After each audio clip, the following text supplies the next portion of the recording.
भगवते वासुदेवाय।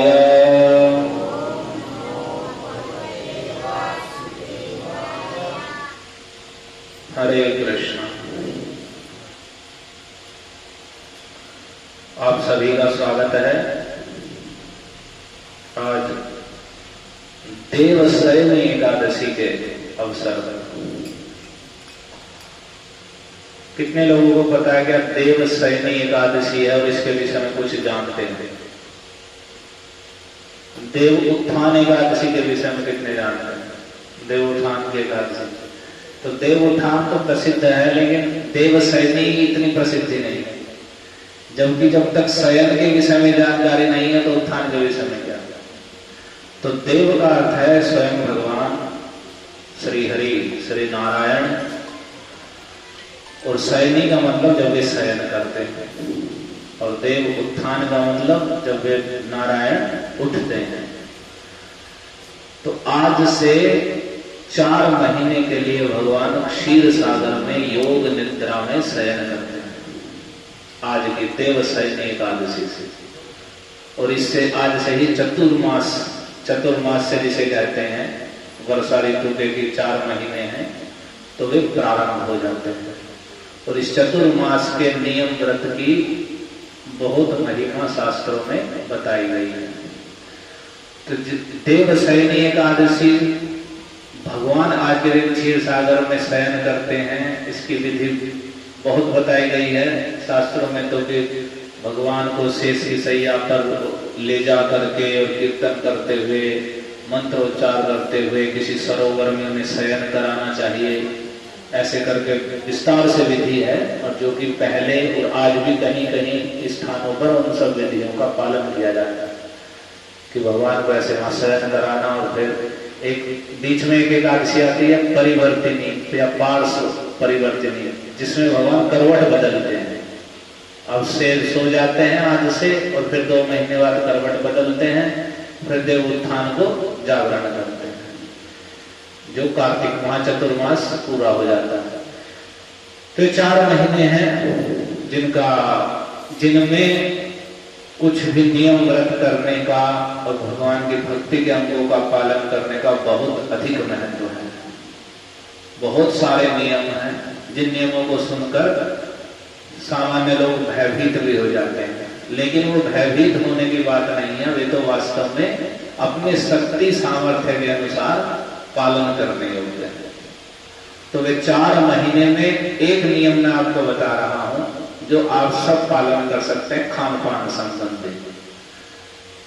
वह नियम है श्रावणे वर्जयेत छाकम, यानी आज से अगले दिन कल से सावन के पूरे महीने में साग का वर्जन, जो भी साग या पत्तेदार सब्जियों से जो बनाया जाता है उसका वर्जन, उसे ना खाएं। और दधि भाद्रपदे तथा, और भादों के महीने में दही का सेवन ना करें। और दुग्धम आश्वयुजेमासी, और आश्विन के महीने में, जैसे कुआर का महीना कहते हैं, उसमें दूध का सेवन ना करें। दूध वर्जित पूरे महीने में। दही, उसमें दही खा सकते हैं, दूध नहीं खा सकते। और दही वाले में दही नहीं खानी है, भादों के महीने में दूध पी सकते हैं। और कार्तिके चामिषम त्यजेत, और कार्तिक के महीने में आमिष, जो गरिष्ठ भोजन है, चने की दाल, उड़द की दाल आदि या और भी, उन सब का वर्जन करें। ये तो हो गई जो खाने की चीजें हैं, वे भी वर्जित हैं। और लहसुन प्याज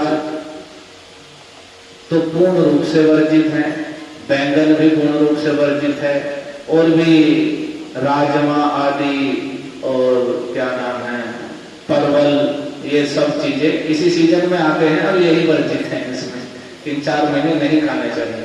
लेकिन लहसुन प्याज हुआ या बैंगन हुआ या सेम होती है, उन सब का निषेध है पूर्ण रूप से। तो ये 4 महीने में लहसुन प्याज, सेम की फली और बैंगन, परवल, इन सब का सेवन नहीं करना चाहिए। तो आप यथाशक्ति प्रयास करें।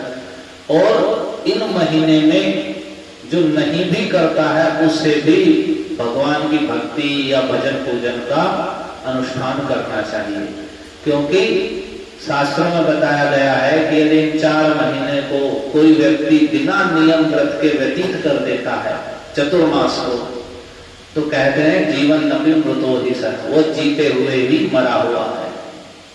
तो कुछ ना कुछ नियम 4 महीने के लिए हमें ले लेना चाहिए। कुछ खान पान संबंधी ये चीजें नहीं खानी है, और सावन में साग नहीं खाना है, भादों में दही नहीं खानी है, और आश्विन में दूध नहीं पीना है, और कार्तिक के महीने में आमिष गरिष्ठ भोजन आदि का, उड़द की दाल, मसूर की दाल, इनका सबका सेवन नहीं करना है। तो ये एक छोटा सा नियम है, इसे तो हम पालन कर ही सकते हैं। ये तो हो गए त्यागने योग्य और करने योग्य नियम कि हमें प्रतिदिन हम इतनी माला करते हैं सामान्य रूप से, तो इतनी माला हमें 1-2 माला और बढ़ा के करनी है। और यदि हम नहीं करते हैं माला तो हम प्रतिदिन माला करेंगे, हरिनाम जपेंगे, और प्रतिदिन हम भगवान की आरती पूजा नहीं करते हैं, या गीता भागवत आदि जो ग्रंथ हैं उनको पढ़ने की बहुत महिमा बताई गई है। इन महीने में 4 महीने जो भागवत पढ़ता है, कहता है, तो साक्षात व्यास देव का स्वरूप हो जाता है। तो धरती बहुत नियम है, धरती पर सोने के, नमक त्यागने के, मीठा त्यागने के, दूध दही सब कुछ त्यागने के बहुत सारे नियम हैं, और उनके फल भी बताए गए हैं। जैसे कहा गया मधुर स्वर संपन्नो भवे लवण वर्जनात्, यदि कोई 4 महीने में लवण का यानी नमक का निषेध कर दे तो उसका स्वर मधुर हो जाता है। ऐसे ऐसे लाभ भी बताए गए हैं। तेल का त्याग करना, ये करना, वो करना, तो बहुत सारे नियम हैं। यदि आप में से कोई उसे करने का इच्छुक है तो अलग से आप उस विषय में चर्चा कर सकते हैं, लेकिन मुख्य नियम यही है कि 4 महीने में लहसुन प्याज आप बिल्कुल अपने घर में बंद रखें। हो सके तो बैंगन का भी सेवन ना करें, परवल का सेवन ना करें, और जो सेम की फली आदि उनका सेवन ना करें, राजमे का सेवन ना करें। और ये जो 4 बताए गए हैं, सावन में साग, भादों में दही, आश्विन में दूध, और कार्तिक में आमिष गरिष्ठ भोजन का त्याग, इन नियमों का पालन करें और कुछ ना कुछ भक्ति का नियम ले लें, और जो करते हैं उसमें अधिक बढ़ा लें कि हम इस प्रकार से भगवान को इतना प्रणाम करेंगे। हम गीता नहीं पढ़ते हैं, प्रतिदिन 1 श्लोक भगवद गीता का पढ़ेंगे, प्रतिदिन 1 ना 1 श्लोक श्रीमद् भागवत का कुछ ना कुछ पढ़ेंगे या सुनेंगे।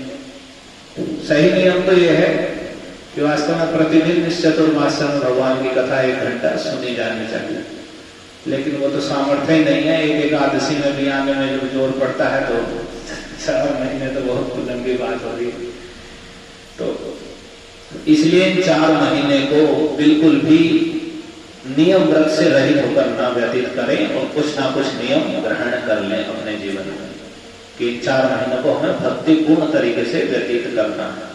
तो ये देवशयनी एकादशी है, इसकी भी अपने आप में बड़ी सुंदर कथा है, लेकिन आज हम एक कथा सुनेंगे, बड़े धैर्यपूर्वक सुनना आप इस कथा। इसे मैं स्पष्ट बोलता हूं। अभी एक महात्मा जो सबसे अधिक प्रसिद्ध हैं वृंदावन के, पीले कपड़े वाले, जिन्हें प्रेमानंद महाराज के नाम है, जिनका प्रसिद्ध हैं, और बहुत लोग उनसे भी प्रेरित होते हैं और भक्ति की ओर चलते भी हैं। लेकिन वहां जिस परंपरा में या जिस संप्रदाय में कहते हो या जो भी है, उसमें एक बड़ा भारी दोष है, जबकि वे अपने को श्रीमती राधिका के निकटतम भक्त के रूप में वे सभी लोग कहते हैं, लेकिन वे एकादशी के दिन व्रत नहीं रखते कि हम तो राधा रानी का प्रसाद खाते हैं और एकादशी के दिन व्रत नहीं रखते। तो आज हम श्रीमती राधिका के मुख से ही एकादशी की महिमा का श्रवण करते हैं। कितना महत्वपूर्ण है, शास्त्रों में और बताया गया 7 शब्दों में कि वैष्णव यदि भुंजी का एकादश्याम प्रमादतः विष्णुवचनम तथा तस्य नरकम घोरमात्मयात्। यदि कोई अपने को वैष्णव कहता है कि वैष्णव हूं, विष्णु का, कृष्ण का भक्त हूं, और आलस्य में या प्रमाद में या अज्ञानता में या अपने आप को बहुत बड़ा भक्त मान करके और एकादशी के दिन वह अन्न खाता है, अन्न का भोजन करता है, तो उसके द्वारा की गई सारी विष्णु की पूजा सब कुछ व्यर्थ हो जाती है और वह घोर नरक को ही प्राप्त करता है। कोई ये कहे कि मैं तो भगवान का भक्त हूँ और बड़ा भक्त हो चुका हूँ और कृष्ण मेरे सामने दर्शन दे रहे हैं और मैं राधा रानी का बड़ा निकटतम सेवक हूँ या कुछ भी हूँ, बहुत बड़ा वैष्णव हो गया हूँ, और वह यदि इस मद में आकर एकादशी के दिन अन्न ग्रहण करता है तो यहाँ साफ कह रहे हैं कि वह उसका सारा भगवान का जो अर्चन पूजन है सब नष्ट हो जाता है और घोर नरक को प्राप्त करता है। इसलिए एकादशी का पालन अत्यधिक अनिवार्य है। तो गर्ग संहिता कई माधुर्य खंड के 8वें अध्याय में देवर्षि नारद जी ने श्रीमती राधिका के द्वारा एकादशी तत्व का वर्णन किया गया है, उसे बताया। अब पीछे चलिए थोड़ा। भगवान त्रेता युग में राम रूप में भगवान ने अवतार लिया। जो वे राम है, जो राम रूप में है, जो नरसिंह रूप में है, जो नारायण रूप में है, जो कृष्ण है, एक ही कृष्ण इतने इन सभी रूपों में अवतार लेते हैं। हरे कृष्णा कृष्णा कृष्णा हरे हरे, हरे राम राम राम हरे हरे। कभी कभी लोग इतनी बुद्धिहीनता करते हैं कि अब तो राम का भक्त है, वो विष्णु का भक्त है, एक कृष्ण का भक्त है, भगवान में भेद बुद्धि कर लेते हैं। तो ध्यान से सुनिए, तो जब भगवान राम रूप में अवतार लिया था तो उस समय भगवान मर्यादा का पालन कर रहे थे। तो उनका नियम था एक पत्नी व्रत, यानी एकमात्र सीता जी उनकी पत्नी है और वे अन्य किसी को मतलब दूसरी कोई भी पत्नी स्वीकार नहीं करेंगे। तो एक पत्नी व्रत धारण करके वे रहे। तो जब वहां से आ गए और माता सीता को वनवास हुआ, दोबारा जब वे चली गई थी, जब एक रात्रि के समय भगवान राम विचरण कर रहे थे तो उन्होंने एक व्यक्ति को अपनी पत्नी को कहते हुए सुना। उसकी पत्नी एक दिन घर से बाहर रहकर कहीं बाहर रहकर आई थी।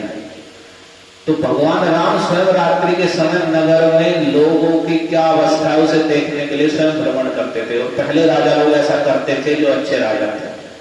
आज की तरह नहीं है कि वहां बस काम खिंचाई मारा मारी, कहीं लठ बज रहा है, किसी के सिर फूट रहे हैं, क्या हो रहा है और लोकतंत्र का ड्रामा चल रहा है, ऐसा नहीं था। वो राजतंत्र की कोई तुलना ही नहीं है। इतना श्रेष्ठ राजा लोग राज्य करते थे क्योंकि वे शिक्षित थे और उन्हें राजा अपने पुत्र और प्रजा अपने पुत्र के समान थी, ऐसे पालन करते थे। तो जब भगवान राम विचरण कर रहे थे उसी समय एक जो व्यक्ति था उसकी पत्नी बाहर से आई तो उसने कहा कि देखो मैं तेरे जैसी दुष्ट स्त्री का पालन नहीं कर सकता। बेशक राम सीता को रख ले, सीता वहां लंका में रही है, बेशक राम सीता को रख ले, लेकिन मैं नहीं रख सकता, मैं राम नहीं हूं। स्त्री लोभी प्रिया सीता में रामो ना हम भजे होना। स्त्री के लोभ में पढ़कर बेशक राम सीता को रख ले, लेकिन मैं राम नहीं हूं, मैं नहीं रखने का तुझे जो दूसरे के घर में रहकर तू आई है। तो इस प्रकार से उसने ये बहुत भारी कटाक्ष कर दिया। जबकि माता सीता तो लौकिक दृष्टि से वहीं पे भी अपनी परीक्षा देकर आई थी। जब पहले तो हमें ये जानना चाहिए सीता जी का हरण जो वास्तव में माता सीता है उनका तो दर्शन भी रावण नहीं कर सकता। जब भगवान को ये लीला करनी थी तो सीता जी अग्निलोक में चली गई थी और एक छाया सीता का निर्माण करके गई थी। छाया सीता आराधितो छाया सीता मदी जनक ताम जहार सक्रिया सीता वन्यपुरम गता। उन्होंने छाया सीता का निर्माण किया था और वे अग्निलोक में चली रही थी अग्निपुर में, और रावण ने आकर छाया सीता का हरण किया था। और ये मर्म किसी को भी पता नहीं चला। लक्ष्मण हूं या मर्म न जाना जो कछु चरित्र रचा भगवान। लक्ष्मण जी को भी इस मर्म का पता नहीं चला जो भगवान ने चरित्र रचा था। तो छाया सीता को लेकर गया था, लेकिन लौकिक दृष्टि में वही सीता जी का हरण कर लिया। उसके बाद भी जब वहां से रावण आदि का वध कर दिया भगवान ने, सीता जी आई तो भी लोग दिखावे के लिए भगवान ने कि कोई उंगली ना उठा दे कि कोई सीता तो वहां रही है वो अपवित्र हो सकती है। तो वहां भी माता सीता ने अपनी परीक्षा दी अग्नि में। कि अग्नि परीक्षा का मतलब है अग्नि में बैठ गई और उनके पतिव्रत धर्म के बल से अग्नि में स्पर्श नहीं करेगी, जलाएगी नहीं। तो लेकिन फिर भी वहां भागवत में बताया गया लोग दुष्ट होते हैं, सभी लोगों को प्रसन्न नहीं किया जा सकता क्योंकि अनेक प्रकार अनेक मति वाले लोग हैं। तो भगवान भी संतुष्ट नहीं कर सके तो फिर सामान्य व्यक्ति को संतुष्ट कर सकता है। कोई ना कोई, हम कुछ भी कार्य करेंगे तो कोई ना कोई कमी निकालने वाला रहेगा। लेकिन यदि हमारा उद्देश्य सही है और हम सही कार्य कर रहे हैं और हमारा हृदय शुद्ध है, तब उन बातों पर ध्यान नहीं देना चाहिए और कर्तव्य में लगे रहना चाहिए। तो वहीं भगवान राम ने जब ये बात सुनी तो उन्हें बड़ा आश्चर्यचकित हुए इस बात को सुन करके कि अगर राजा के प्रति प्रजा में ऐसी भावना है तो ये तो बहुत गलत है। राजा को आदर्श होना चाहिए नियमों का, सिद्धांतों का, तभी तो प्रजा पालन करेगी। जब राजा ही नियमों का पालन नहीं करेगा तो प्रजा कहां से करेगी। और आजकल के जो राजा बनते हैं, लोग नेता बन जाते हैं, वे सबसे बड़े धूर्त, चोर, लुटेरे, पाखंडी, व्यभिचारी, पापी वे बनते हैं। सब छोटे गांव से लेकर के प्रधान से, चेयरमैन से, विधायक से ऊपर तक चले जाइए, सब धूर्त लोग बनते हैं। तो फिर प्रजा का क्या होगा जब राजा लोग ही ऐसे। तो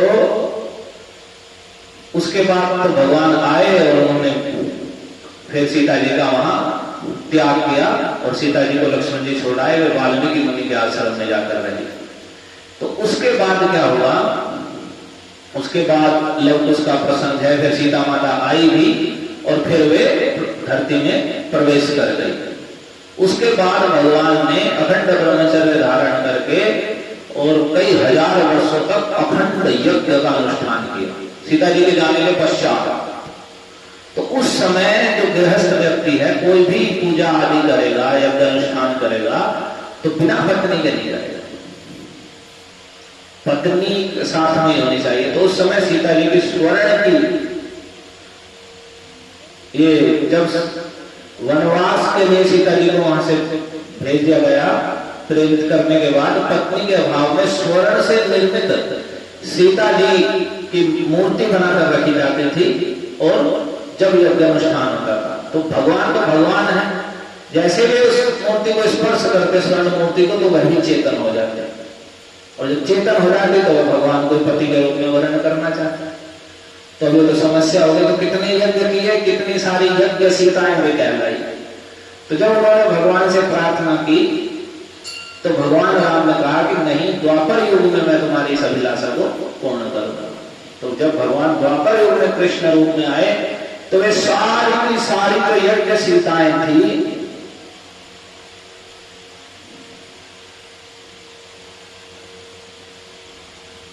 यहां एक कथा का वर्णन कर रहे हैं। दक्षिण में उसी नर नाम का एक देश है, वहां 10 वर्षों तक वर्षा नहीं हुई। जब वर्षा नहीं हुई तो वहां के जो लोग थे, गोप थे, उन सब ने एक साथ ब्रजमंडल में आए हुए भगवान के ब्रज धाम में, और वहां नंद महाराज की कृपा से यमुना के घाट पर मनोरम वृंदावन में वास करने लगे। और जब वे वास करने लगे तो उनके घर में जो रामचंद्र जी के वर से यज्ञ सीता थी, उन सब ने गोपियों के रूप में जन्म ग्रहण किया। वे सब दिव्य यौवन से संपन्न थे। जो कुशीनगर देश में जब वर्षा आदि नहीं हुई, उसमें जो गोप निवास करते थे, वे भी ब्रज में आकर जब रहने लगे नंद महाराज की आज्ञा से, तो उनके घर ही वे यज्ञ सीता जो थी, वे सब गोपियों के रूप में जन्मे। तो जब जन्मी तो श्री कृष्ण के दर्शनों से मोहित होकर श्री कृष्ण को प्रसन्न कैसे किया जाए, वे इस चिंता में व्याकुल रहते थे। क्योंकि पूर्व जन्म का वो वैसा ही अनुराग था भगवान के प्रति, और वे जन्मी ही इसलिए थी भगवान को प्राप्त करने के लिए। तो वे कृष्ण को कैसे प्रसन्न किया जाए, वे हम पर प्रसन्न हो, हमें स्वीकार करें, इसके लिए चिंता में व्याकुल रहती थी। तो वे एक दिन श्रीमती राधा रानी के निकट गई और उनकी शरणागत होकर उनको नमस्कार करके उनसे पूछने लगी, हे वृषभानु नंदिनी, हे दिव्य कमल के समान नेत्र वाली, तुम संपूर्ण जगत की मोहिनी हो और समस्त शास्त्रों को जानने वाली हो।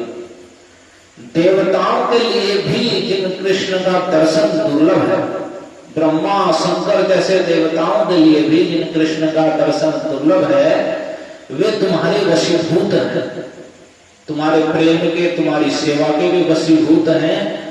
अतएव जिससे उन्हें प्रसन्न किया जा सकता है, ऐसे किसी शुभ व्रत के संबंध में हमें उपदेश दीजिए, हमें कृतार्थ कीजिए। हमें भी बताइए कि हम कृष्ण को कैसे प्रसन्न कर लें, ऐसा कोई व्रत। कोई पूजा पाठ व्रत हमें बताइए कि हम कृष्ण को प्रसन्न कर लें। जब उन्होंने ऐसा कहा तो श्रीमती राधिका ने उत्तर दिया, तुम यदि सब श्री कृष्ण को प्रसन्न करना चाहती हो तो क्या करो, तो एकादशी का व्रत करो। अरे तुम वे पहले से ही भगवान के द्वारा स्पर्श प्राप्त है, उनके सीता है, भगवान को प्राप्त करने के लिए ही वहां गोपियों के रूप में जन्मे हैं, लेकिन फिर भी उन्हें कृष्ण को प्रसन्न करना है और कृष्ण प्रियतमा जो कृष्ण की हैं, जिनके कृष्ण वशीभूत हैं, उन श्रीमती राधिका से उन्होंने कृष्ण को प्रसन्न करने का उपाय पूछा। तो उन्होंने कहा कि तुम अगर कृष्ण को प्रसन्न करना चाहती हो तो एकादशी का व्रत करो, इससे वे वशीभूत होंगे, इसमें कोई संशय नहीं है। श्री कृष्ण प्रसादार्थम कुरुदैकादशी व्रतम तेन वश्यो हरि साक्षात् भविष्यति न संशयः। कहे श्री कृष्ण के प्रसाद के लिए, उनकी प्रसन्नता के लिए एकादशी का व्रत करो, उससे वे भगवान हरि प्रसन्न हो जाएंगे, साक्षात रूप से तुम्हें दर्शन देंगे, इसमें कोई संशय नहीं है। तो श्रीमती राधिका स्वयं अपने मुख से उन्हें कृष्ण को प्रसन्न करने के लिए एकादशी व्रत की बात कर रहे हैं। और जो लोग आज अति भक्त होकर हम बड़े भक्त हैं और एकादशी का उल्लंघन करते हैं, हम बहुत बड़े भक्त हैं, हमें आवश्यकता नहीं, तो हम तो एकादशी के दिन भी भगवान का प्रसाद खाते हैं। एकादशी व्रत रखने का जो फल है उससे अधिक भगवान का प्रसाद खाने का फल है। ऐसे बहाने कर करके तो मैंने आपको नाम परिचय बताया। तो इसलिए केवल कोई प्रसिद्ध है और भीड़ बहुत पीछे है उसके, और वो कुछ भी कहेगा वैसा प्रमाणित हो जाएगा, ऐसा नहीं समझना चाहिए। मान कोई बहुत प्रसिद्ध व्यक्ति है और बहुत भीड़ भी उसके पीछे लग गई है, और फिर इसका मतलब है कुछ भी कहेगा वो हर चीज सही हो जाएगी, तो ऐसा नहीं सोचना चाहिए। तो यहां श्रीमती राधिका स्वयं एकादशी व्रत के लिए, कृष्ण की प्रसन्नता के लिए कह रही है। तो जो भी कृष्ण भक्त है और भगवान को प्रसन्न करना चाहता है, उसके लिए नित्य नियम है कि जीवन भर वह एकादशी के व्रत का, शुद्ध एकादशी के व्रत का पालन करे। ये आगे राधा रानी बताएंगे कि दशमी से युक्त नहीं रखनी है, जो द्वादशी से युक्त है वही एकादशी रखनी है अगर कृष्ण को प्रसन्न करना। तो गोपियों ने दोबारा पूछा कि एकादशी कौन है, किस प्रकार से उस व्रत का पालन किया जा सकता है, यह बताइए। तब श्रीमती राधा रानी ने कहा, देखो असुरों का वध करने के लिए विष्णु देह से अग्रहायण मास में, अग्रहण के महीने में, कृष्ण पक्ष में एकादशी नाम की विष्णु शक्ति उत्पन्न हुई असुरों का वध करने के लिए। वह विष्णु की शक्ति स्वरूपा है, वे सब उत्तमों में भी सबसे उत्तम है और अलग अलग महीने में अलग अलग नामों से जानी जाती हैं। और उन 26 यानी 12 महीने हैं और एक अधिक मास आता है, तो 24 एकादशी 12 की हो गई और अधिक मास की गणना करके 26 हो गई। उनके नाम उन्होंने बताए हैं, जिसमें मोक्षदा, सफला, पुत्रदा, षटतिला, उत्पन्ना, जया, विजया, आमलकी, पापमोचनी, वरुथिनी, मोहिनी, और जैसे आज शयनी एकादशी है, सबके नाम उन्होंने गिनाए हैं। जो इन नामों को ही पढ़ता है उसे पूरे वर्ष की द्वादशियों का फल लाभ होता है, नाम पढ़ने मात्र से एकादशी से। अब फिर उन्होंने एकादशी के नियम बताए और उन्होंने एकादशी के नियम के विषय में बताया। बहुत बड़ा नियम है, फिर भी मैं आपको पूरा बता देता हूं। दशमी को भूमि पर शयन करना चाहिए, एक बार भोजन, दशमी के दिन का नियम 3 दिन का होता है व्रत। भूमि पर शयन करे, एक बार भोजन करे, एक बार मात्र जलपान करना, धुले हुए वस्त्र पहनकर इंद्रिय संयम करके फिर अगले दिन एकादशी के दिन ब्रह्म मुहूर्त में सैया त्याग कर जगकर श्री हरि को नमस्कार करना। उसके बाद स्नान करना, कुएं का स्नान निम्न स्तर का है, वापी में 100 हाथ लंबा जलाशय है वह मध्यम है, सरोवर में स्नान करना उत्तम है और नदी में स्नान करना उससे भी उत्तम है। इस प्रकार से, और फिर हम जो स्नान करते हैं टैप चला के टंकी में पानी भर के, तो कुएं से भी निकलते हैं, और उसी स्नान को भी लोग नहीं करते हैं, उसे भी 12 बजे दोपहर को स्नान करते हैं। सुबह सुबह स्नान करने में भी बड़ा ऐसा लगता है लोगों को, कितना भारी परिश्रम में स्नान कर लेंगे, ये सब मलिनता शुद्रता के लक्षण है। स्नान करना भी जब भारी लग रहा है, यही म्लेच्छता है। तो उन्होंने बताया कि सुबह ब्रह्ममुहूर्त में जाकर स्नान करें, फिर क्रोध लोभ आदि का त्याग करें।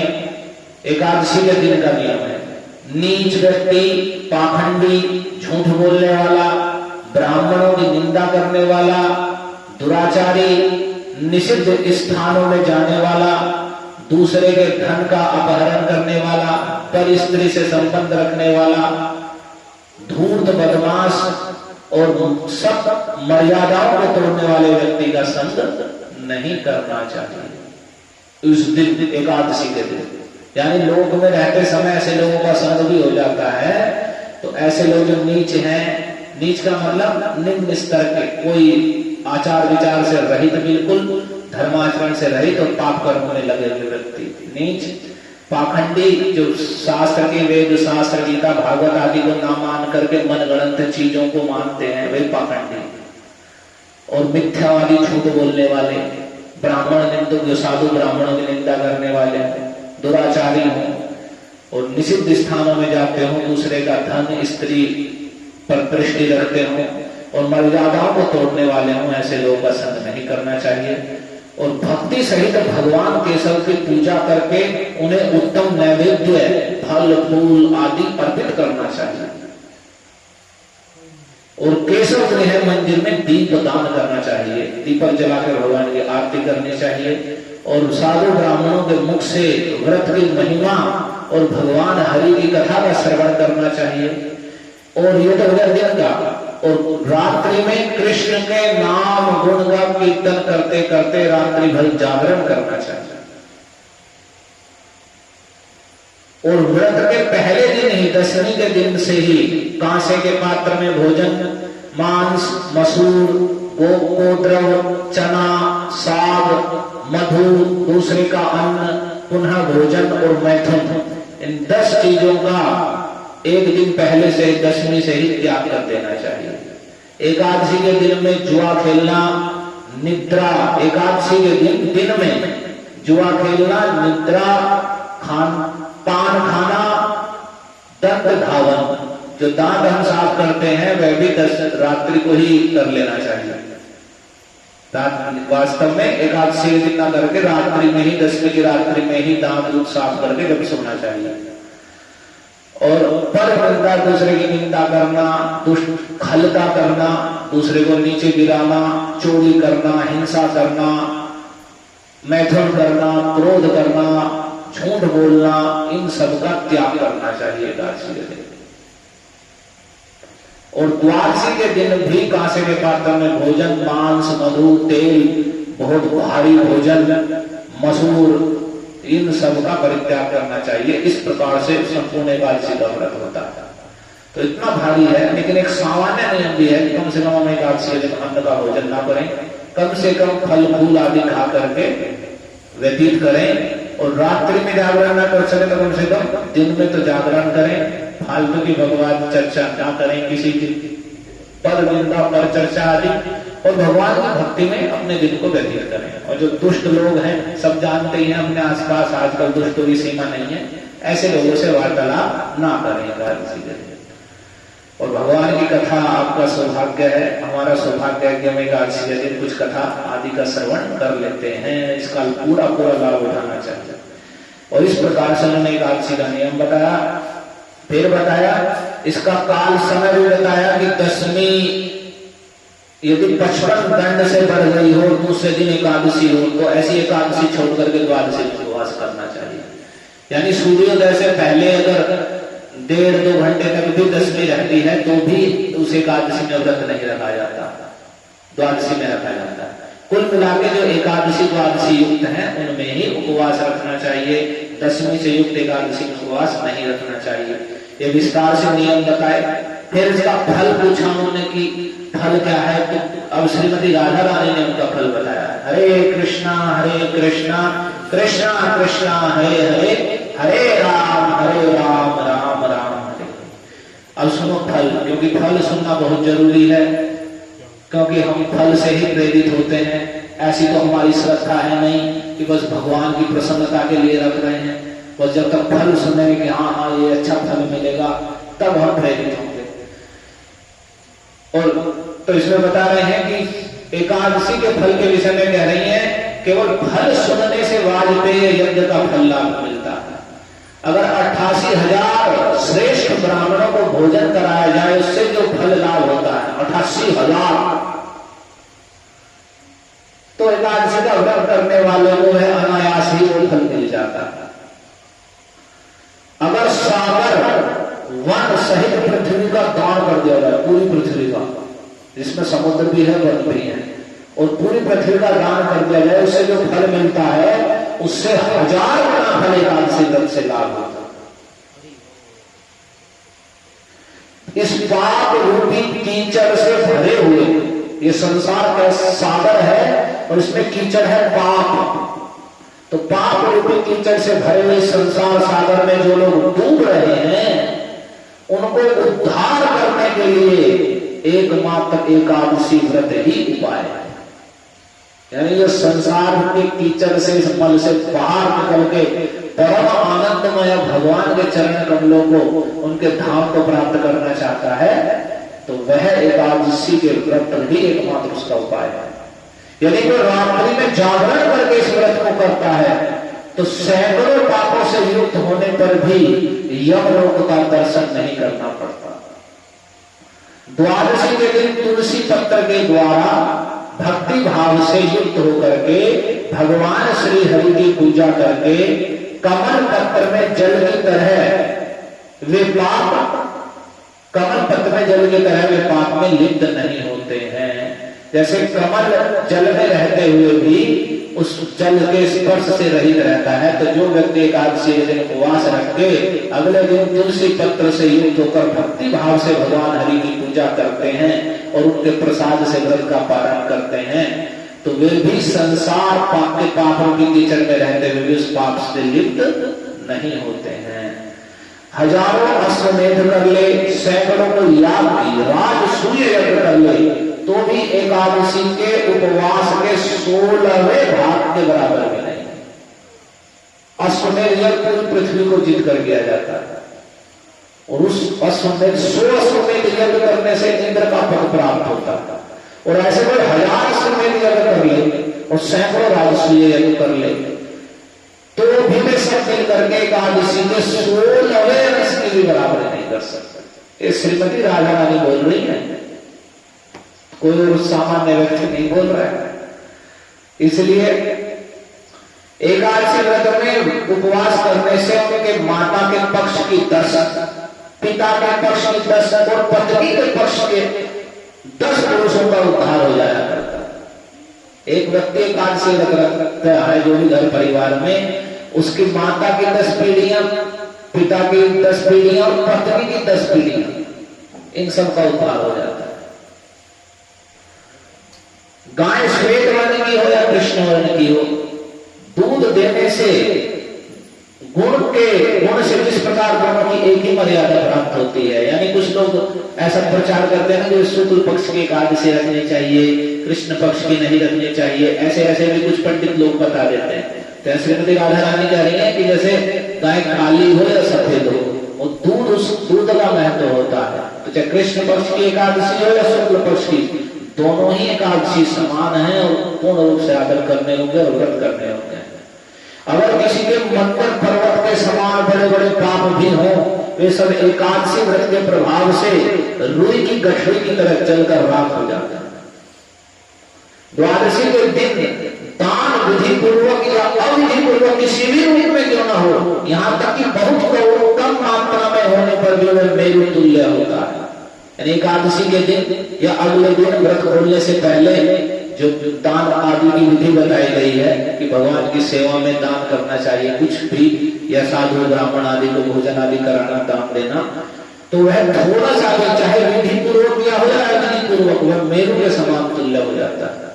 और जो एकादशी के दिन हरि कथा का श्रवण करते हैं, एकादशी के दिन भगवान की कथा का श्रवण करते हैं, तो सारे पृथ्वी पे 7 द्वीप हैं, और उन 7 द्वीपों को दान कर दे कोई एक व्यक्ति, जो फल मिलता है तो वह समान फल लाभ करता है भगवान एकादशी के दिन भगवान की कथा श्रवण करने से।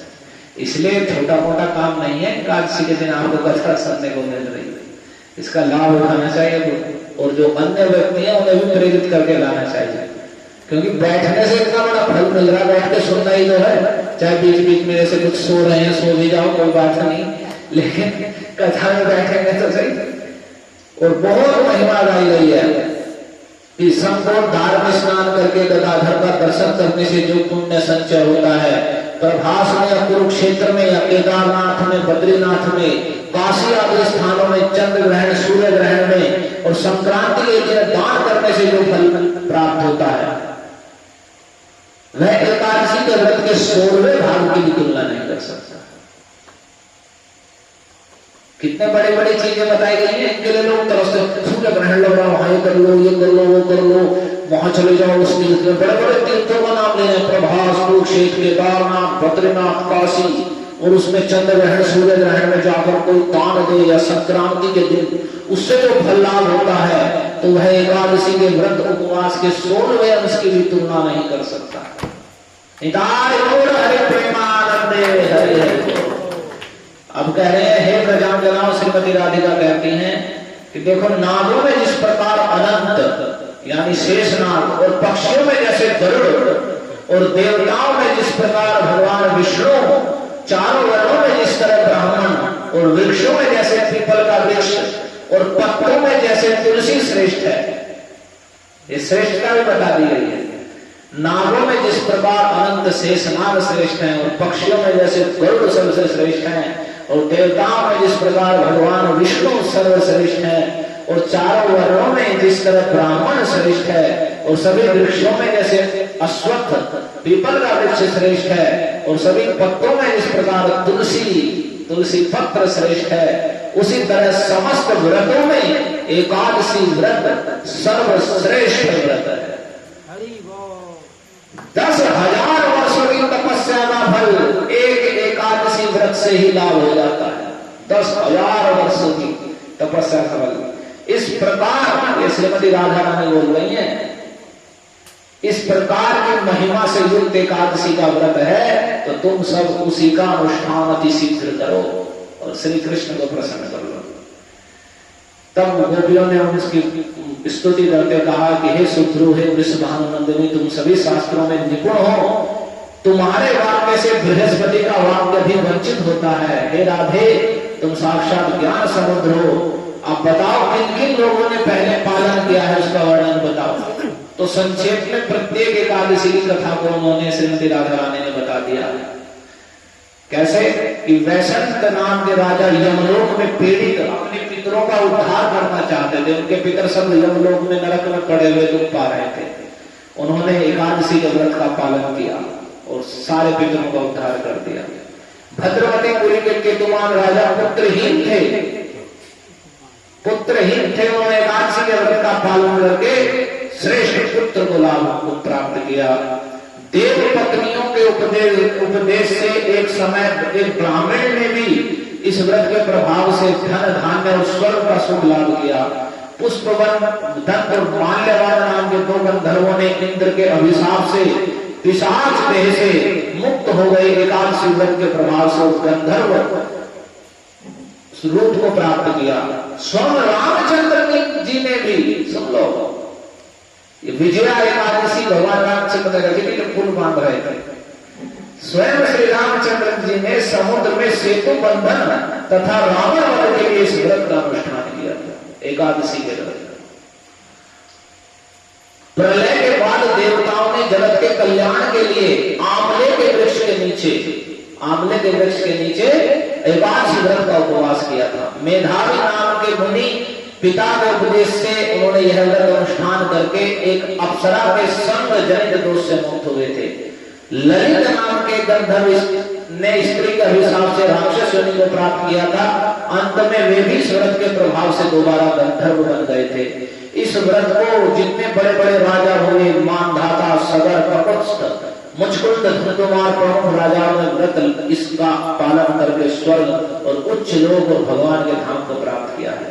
और एकादशी व्रत का अनुष्ठान करके शिव ब्रह्म कपाल से मुक्त हुए थे। उन्हें ब्रह्म कपाल एक कथा ऐसी, उन्होंने ब्रह्मा जी का सिर छेदन कर दिया था तो वो छूट नहीं रहा था उनसे। तो एक बद्रीनाथ हम गए थे तो वहां ब्रह्म कपाल स्थान है जहां वो छूट कर गिरा था। तो यहाँ जानकारी हो रही है एकादशी व्रत के प्रभाव से वे उससे छूटे थे।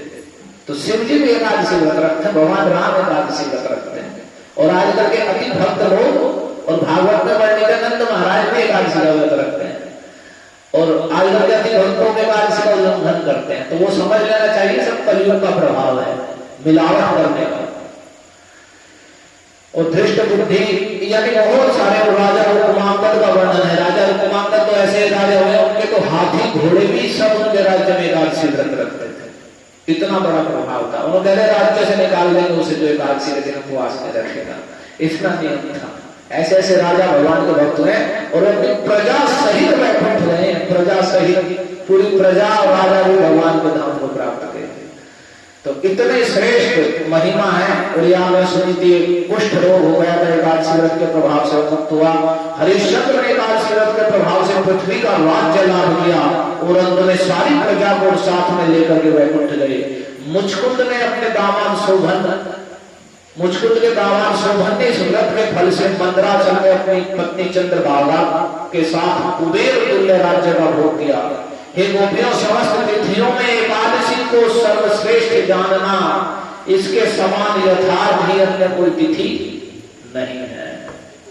यानी ये जो बताई है श्रीमती राधा रानी ने एक एक पंक्ति में प्रत्येक एकादशी की कथा सुना दी है कि उसने ये लाभ किया, उसने लाभ किया, उसने लाभ किया, उसने लाभ किया। तो इस प्रकार से अद्भुत अनंत महिमा है।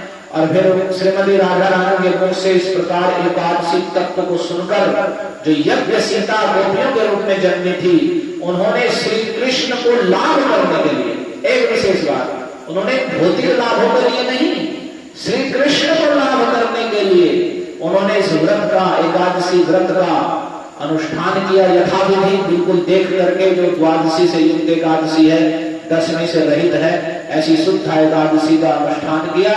उसके परिणाम स्वरूप भगवान श्री कृष्ण ने उनके प्रति प्रसन्न होकर के अग्रहायण मास की पूर्णिमा तिथि में उनके साथ रास विलास किया। अर्थात वे अग्रहायण अघन के महीने की पूर्णिमा तिथि को भगवान के रास में वे सभी गोपियां यज्ञ सीता गोपियों के रूप में प्रवेश करेंगे। एकादशी व्रत के प्रभाव से भगवान के साथ रास विलास का सौभाग्य उन्होंने लाभ कर लिया। तो ऐसी एकादशी की अनंत अद्भुत महिमा जो स्वयं श्रीमती राधिका, जो भगवान की अंतरंगा आह्लादनी सार महाभाव स्वरूपा आनंदिनी शक्ति है, उन्होंने स्वयं श्री कृष्ण की प्रसन्नता के लिए सर्वोत्तम उपाय और संसार की सब प्रकार की सुख समृद्धि, सारे पाप से मुक्त होना, वैकुंठ प्राप्ति, कृष्ण प्रेम की प्राप्ति, रास विलास की प्राप्ति, सब कुछ एकादशी व्रत से प्राप्त होती है, उन्होंने बताया। तो इसलिए प्रत्येक बुद्धिमान व्यक्ति को घर परिवार एक एक व्यक्ति के साथ इस जीवन को भी सुखमय बनाने के लिए, अपने द्वारा किए गए पहले पाप कर्मों को दूर करने के लिए और अंत में भगवान के धाम को प्राप्त करने के लिए एकादशी व्रत का अच्छे से अनुष्ठान करना चाहिए। और आपने सुना सारे व्रतों में एकादशी सर्वश्रेष्ठ है, बहुत सारे व्रत रखने की आवश्यकता नहीं है। अभी एक माता जी आई थी दिन में, उनसे कहा, मतलब वे कुछ बीमार हैं, तो उनका पुत्र भी साथ में था। तो एकादशी की बात है, उन्होंने कहा पहले बहुत व्रत कर लिए, सबके रख लिए, कोई नहीं छोटा, बाबा मोहन राम भी ले, ये भी ले, वो भी ले, इतने व्रत रख लिए कि अपने बीमार है एकादशी में रखते। तो ये कुछ स्त्रियां अति भक्त होकर के सोचती हैं सभी दुष्कर्मों से भी, और रोज ही व्रत रख रख रख के उनकी ऐसी दशा हो जाती है, फिर सारे व्रत बंद हो जाते हैं। तो ऐसा कार्य नहीं करना है। सर्वदेवमयो हरि, सर्वदेवमय, सारे देवता जिनमें हैं वे भगवान हरि श्री कृष्ण हैं, उनका भजन करिए, सब उसमें आ जाएंगे। एकादशी का व्रत रखिए, सारे व्रत, सारे फल, आपने सुना कितने कितने फल हैं, वे 16वें भाग की तुलना नहीं कर सकते हैं। तो वे सब एकादशी में संनिहित होंगे, पर इसे अच्छे से खूब खा पी करके मौज मस्ती में रहें और अच्छे से भगवान के नाम का जप संकीर्तन कीजिए, हरे कृष्ण महामंत्र का। और अगले 4 महीने में अवश्य ही कुछ ना कुछ नियम व्रत लेंगे और नियमित रूप से भगवान के नाम का जप और भगवान के घर में गीता भागवत आदि पढ़ने का नियम ग्रहण कीजिए। हरे कृष्णा कृष्णा कृष्णा हरे हरे, हरे राम राम